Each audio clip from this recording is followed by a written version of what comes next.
Hello there, Josh here from Racing to Profit. Thank you for watching this video. I'm going to run through the 340 at York on Saturday. As always, if I'm not speaking quickly enough for you, or you'd like me to speed up, if you're watching this on YouTube, click the cog in the bottom right hand corner, settings cog, and you can adjust the playback speed to 1.25 or something, where I still sound normal but may whiz through at a quicker speed if at all you find me going a bit too slow. We've got some great stuff coming up in the days ahead. I'm recording this on Friday afternoon. There's an interesting card at Aintree this evening, which I'm interested in. We've got some decent racing on Saturday. Some of it has a kind of pre-Royal Ascot feel. Then we move into Royal Ascot, where I will be making free to air, I think, the daily Royal Ascot posts. There's no tips as such. There'll be qualifiers against my various stats pack, which I'm going to send out also, and the shortlists and trends for many of the handicaps. There'll be some chat. I might do some through the cards, highlight some things of interest, maybe the odd video. But it's a week to kind of enjoy, I suppose, play the ITV7, a few play spots, some small wagers here and there. But yes, with that said, I will crack on to this 340 at York. I will get rid of my face. But yeah, you can find out all of that, all of those different content, the Ascot content, etc. on the blog. There's a link below this video if you're watching this on YouTube, and you can head there next week and flick through the various different free posts if you wish. But with the 340 at York is the main, well, the only real heritage handicap that's on ITV Racing on Saturday. For members, which I'm going to share now, I suppose.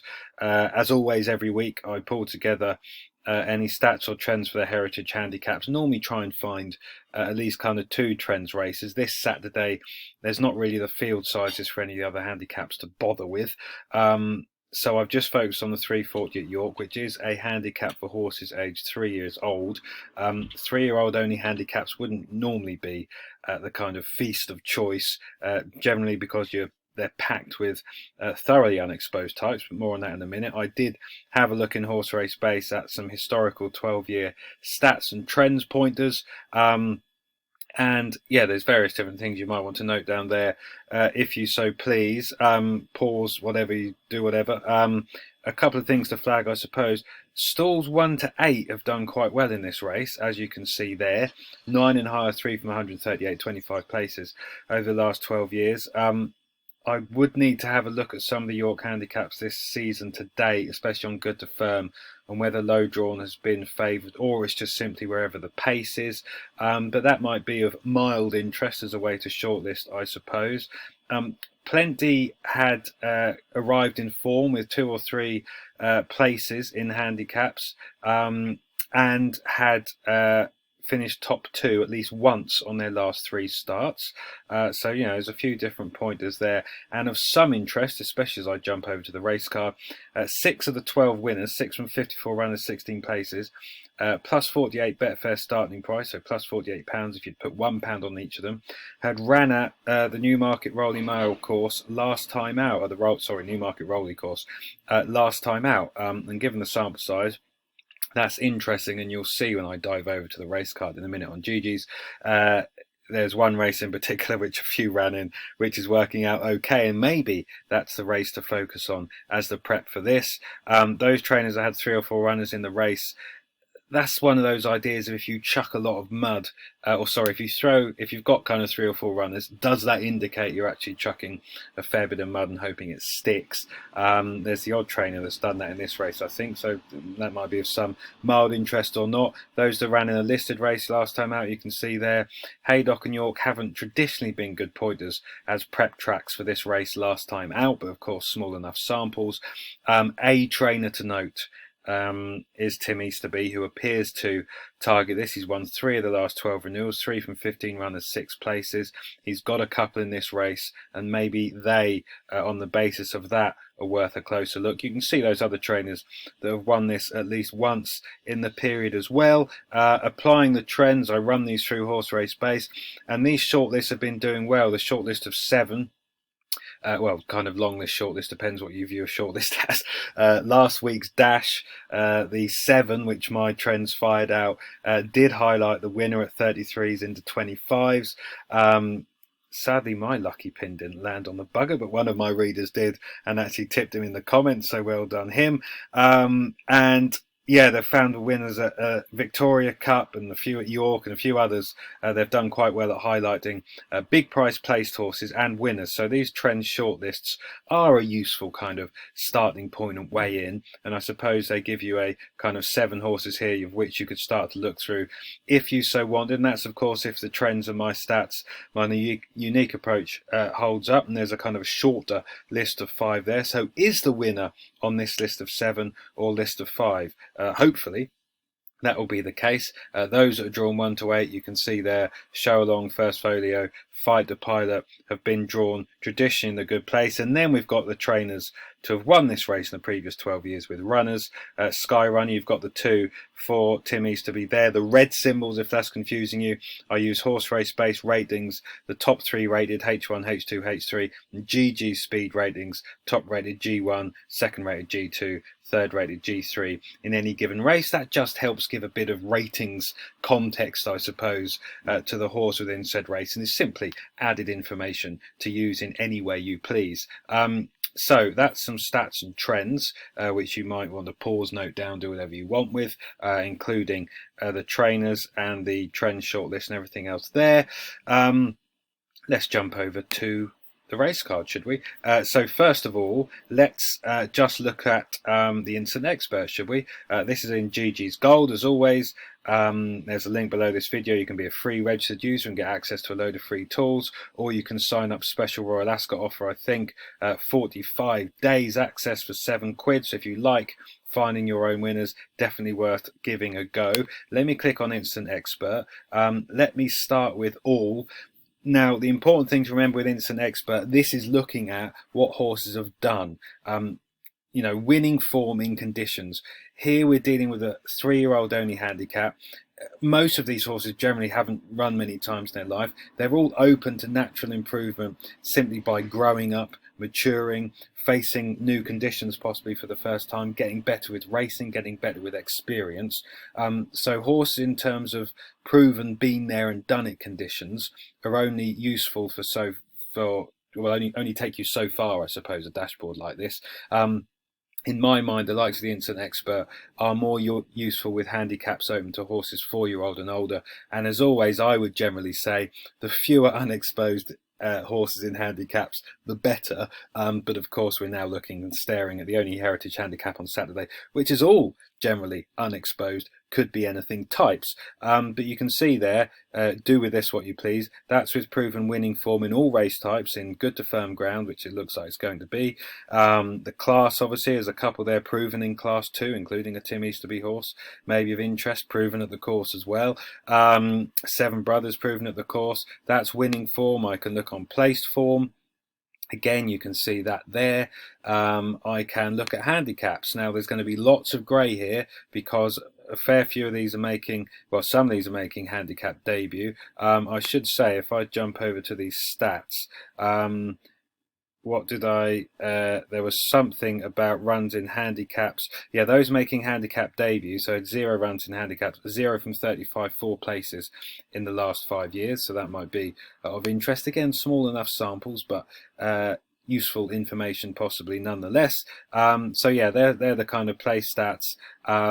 In handicaps on good to firm. Maybe proven form on fast ground, even for a young horse, isn't a bad thing. So Bickerstaff, First Folio, 7 Brothers, Fighter Pilot, General Sago. I mean, there's only 5 here that have winning and place form on proper fast ground in handicaps. A few more outside of handicaps, of course. But yes, that might be something to note there. Do with that as you please. You can actually look at the Instant Expert for the trainers and the sires, which isn't something I've dived into too much on here. Certainly sires, I suppose that's more interesting for unexposed horses and other bits and pieces. And you know, that's something else you can look at if that loads or wants to load. When I've got my recording kit on, everything seems to slow down a bit.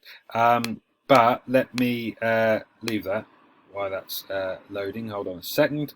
So yeah, you can yeah, look at the trainer stats and trainer dashboard as well for race conditions. Good to firm class 2, the course 6 furlongs.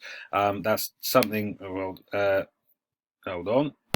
What was I saying? I always like technical problems when recording a live video, but I can't be bothered to go back and start it again, nor edit that bit out. So you'll have to make do. So yeah, in front of you, you can see the trainer dashboard, kind of 2 years within the race conditions. So similar, yeah, the Instant Expert for trainer, and you can do it by sire and everything else as well. I suppose in terms of some of these conditions, jumping out, Charlie Hills there. And obviously, if you hover over the trainer, you can see what horse it is. Charlie Hills again there. Michael Dodds. I mean, all of his handicappers at York at this time of year are worth a second glance for sure. And yes, what am I going to click on? Pace. Always important. You can see here on Good to Firm, 16 plus runners in handicaps in particular. It generally pays to be leading or prominent, as you can see from the numbers there, impact value, everything else. And you can see the stats here. You know, it isn't impossible to win from being held up mid-division. It's just a bit harder. And prominent and leading is generally the place to be. Now, if I organise this by draw, so 1 is obviously on the inside rail, a left-handed track. As we look across the track from our TV screens, you'll see stall number 1. And, you know, going against the grain, I suppose, of what my stats were saying for this race, you know, high-drawn horses who lead haven't done too badly. You can see some of the stats here. Show Along likes to race prominently. First Folio raced prominently at Yarmouth. I'll touch on him in a moment. He blew the start at Newmarket, but you know, racing prominently around here. Is it going to favour high drawn? There's a bit more pace there, possibly not. Maybe something down here will go further forward. And yeah, obviously you can look at that pace map and draw your own conclusion. Anything you want from that particular image in front of you. Let me jump back to the race card. Anything else I want to highlight of some interest, I suppose? As always with these videos, not necessarily for this race, but things you can note for the future. Ger Lyon sends one over from Ireland. If you like playing over the water, it might be noting how good his recent form is. And he's sent a couple of horses to the course in the last 5 years, and both have placed. Maybe that's of some interest. Although under 9 stone 7 off 94, he will have to be pretty smart. First run on proper fast ground, but that might be of interest that he's sent him over here. £5 claimer. Anything else? Any of these little report angles here? Kevin Ryan's handicappers. First run in a handicap at the course, last 5 years, 3 from 18, 5 places. They're generally well supported. So his fancied handicap debutants at York might be something to note and keep an eye on for the future if you like noting such angles. We've got a hot form race here, which is this Newmarket race, which I'm going to touch on in a moment. First Folio, that's going to be the same race, hot form. William Haggis is in decent form. Is he ever out of form? But I suppose looking at his win percentage the last 14 days against his historical for the last year and last 30, that's obviously up about 10%, as is the place. Percentage rivals beaten is up 68%. Percentage rivals beaten. Generally does well at York. Tom Marquand is riding superbly again last 14 days, so he's riding with confidence. Decent profits to SP even in the last year. Obviously that will include the odd monster, no doubt, and generally they perform 10% below market expectations, suggesting plenty are possibly over bet. And yeah, we've got Charlie Hills there. Yeah, that hot form. Just try to highlight anything of mild interest. They're the same race. So all of these ones came out of that Newmarket race. Well, I'll touch on them in a moment. Michael Dodds, as I said, does pretty well here. Second start in a handicap. Doesn't do too bad. Let me just focus on his course. If this wants to load, yes, course. So you can dig into all these trainers and different bits and bobs. Course handicap, this is York handicappers in the last 5 years. I can look at the last 2 years. So all of his handicappers are generally worth a second glance. You can see his Class 2 handicappers in the last 5 years isn't a bad record at all generally. That's over the last 5 years. That was the last 2. I can look at his 3-year-old handicappers. Last 5 years in Class 2, 4 from 6 places. None over this trip, over 5 furlongs or 8. So none have run, but that's a kind of stat, isn't it, that's worth noting. Not well for any 3-year-old running here, generally as York handicappers, but this kind of race may mean that Black Rod is worth a look. Paul Mulrennan, I'm not sure where he is, I think, allowed here. I'm not sure if he's abroad. I'm not sure he's got any entries on Saturday. Maybe he picked up a suspension. I don't know. That might be interesting to find out, but it's of some interest, obviously, that Oisin Murphy's on board. He wants winners. His agent will have been trying to get him onto something, no doubt. Yeah, that's of mild interest. What do I want to focus on and say something of use? If I haven't already. First Folio is a horse of interest. Obviously, I've had a flick through my stats and trends and some of these shortlists. I think, to my eyes, from this list, First Folio is possibly the most interesting, just because he's got this good to firm win here, and he won and he absolutely hacked up. Posted a decent RPR 94, which is still above the mark he's on now. You can go back and watch this Newmarket run, and it may be worth doing. He was drawn low, he fell out of the stalls, was slowly away. All the action happened in the high numbers and near side. He was shuffled along a bit. He had to move right across. I'm not 100% sure he handled going down the dip, but that's subjective judgment, I suppose. You can have a watch of that. He was never really in the race, but he did plug on. Maybe he was outclassed, I don't know, but that race, in terms of a bit of hot form, if I combine that with my stats research I've shown you in terms of horses running at Newmarket and the Rolly course as a good prep for this track, you can see only 2 horses in the front 6 have run since, and they've both won, Rebel at Dawn and Perotto, so that might be of interest. You can see here the first and second were drawn 12 and 17. They both, Jadwal was led and was prominent, and he's gone up kind of £8 or £7 for not winning, which is always a bit harsh, I think. Jumby was kind of headway soon enough, but both of those were drawn high enough.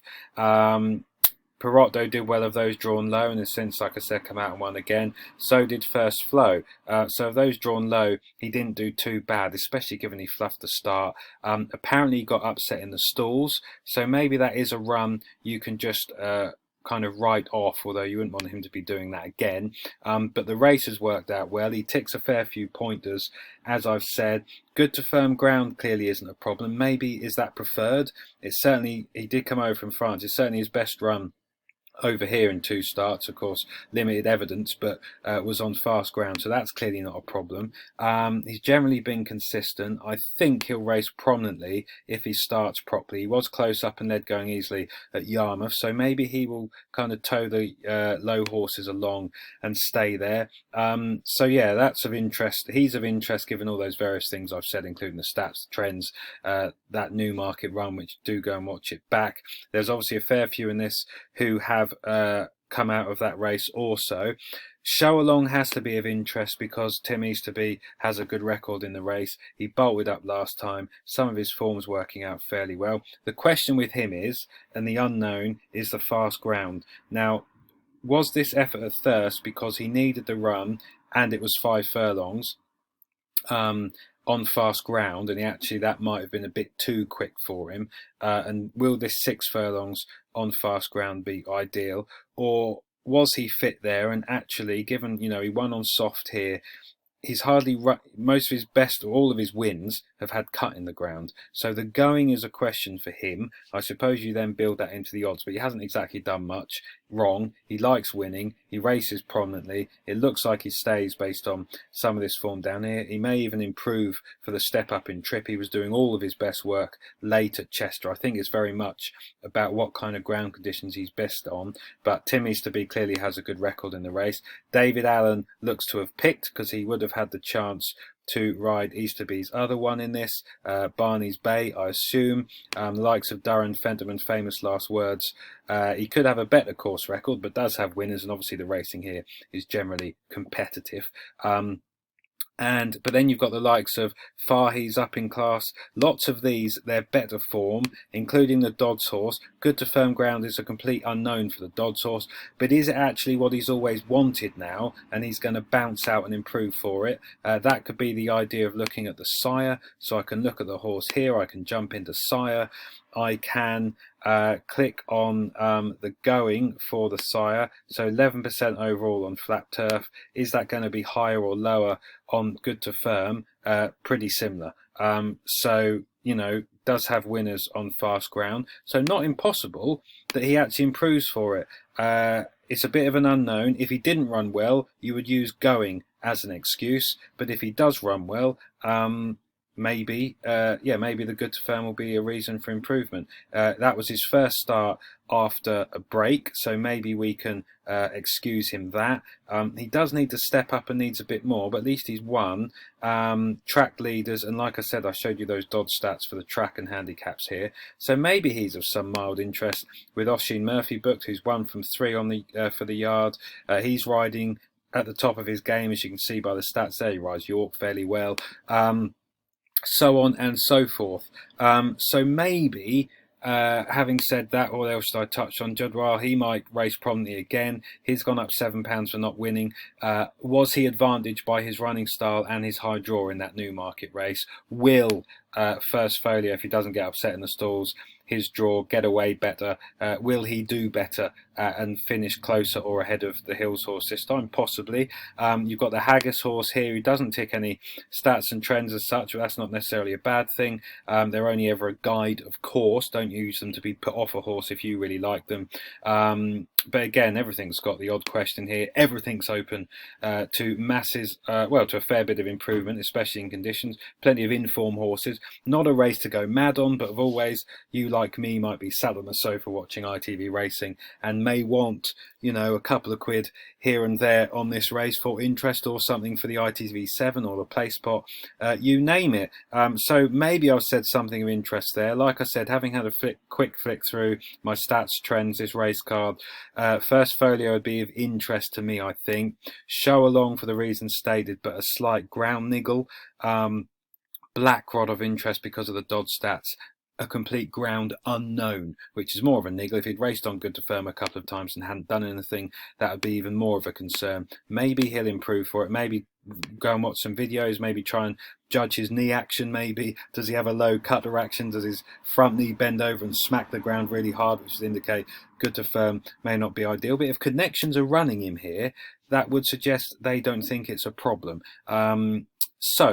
Yeah, I think I've said everything I want to there. Clearly have a quicker, more in-depth flick through if you want. Nothing should ever be a total shock in a 3-year-old only handicap, and I don't think they're races to dive in too heavily or too often personally, but you might disagree. But yeah, some interesting things there with any luck. And yeah, if you like the video, click like. If you dislike, by all means, dislike. I'll put my face back. Hello again. So yeah, best of luck if you've used any of this video of interest and your lucky pin lands on any horses. Best of luck. Hopefully you get a winner or two. Enjoy the racing. Like I said, there'll be plenty of stuff to flick through and read and absorb for Royal Ascot next week if you like diving into that festival, and hopefully I can add to your enjoyment and excitement with that. And yeah, if you're watching this video on YouTube, there's various links below you can click and check out if you so want, including do click the big red subscribe button in the bottom right hand corner, and you'll be notified of future videos if you want to be notified, of course. But I'm ticking round to 24 minutes. That's more than long enough on a Friday afternoon. Have a great weekend. If you're a football fan, enjoy the Euros. If you're an England fan, enjoy Sunday. If you're a Scotland fan, a Wales fan, obviously enjoy their matches also. It should be a fun few weeks ahead. There's test match cricket, there's racing. I mean, there's just so much to get stuck into if you're a sports fan. So put your favourite tipple in the chiller, in the fridge, enjoy, and have a great weekend. And until the next time, this is Josh saying take care and see you soon.